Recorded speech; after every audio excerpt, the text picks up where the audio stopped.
Alors l'occasion fait le larron. Olivier, puisque c'est vous qui êtes comment est-ce qu'on dit dans votre spécialité, préhistorien Le préhistorien. Le préhistorien, parlez-nous de ces pierres merveilleuses que nous avons sous les yeux.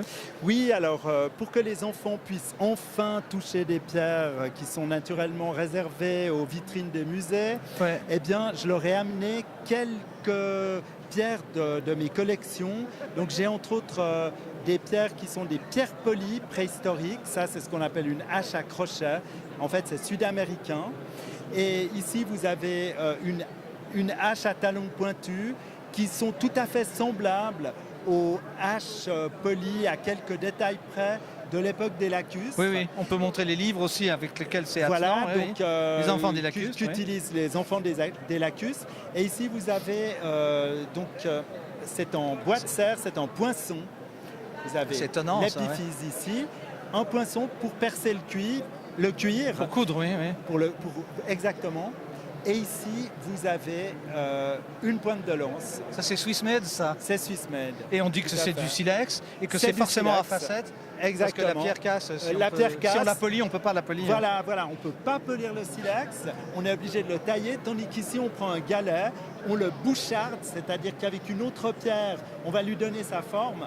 Et puis ensuite, au coin du feu, à la place de consulter son iPhone ou regarder la télé, ou je ne sais quoi de l'activité. Avec quelle matière alors? Alors, en général, ce qu'il prenait, c'était de la peau, un chiffon de peau, trempé dans l'eau, avec du sable.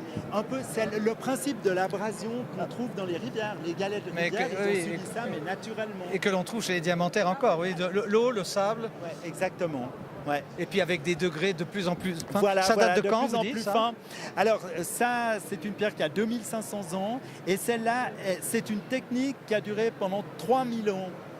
Donc, c'est une trouvaille isolée dans un champ, donc on peut pas la dater. Elle est entre il y a 1000 ans et il y a moins de 1000 ans avant Jésus-Christ. Alors que ça a 7000 ans, ça c'est daté. Et celle-là, elle a environ 7000 aussi. On peut en faire encore aujourd'hui de celle-là. Ah oui, tout à fait. Il y a des archéologues qui font des artefacts comme ça, comme atelier pour les enfants, par exemple. Merci Olivier, mais voilà, c'est la fin de ce petit sujet impromptu, un impromptu préhistorique. Merci infiniment. Beaucoup. Merci. Ah bah super, alors comme ça on a vraiment de quoi faire.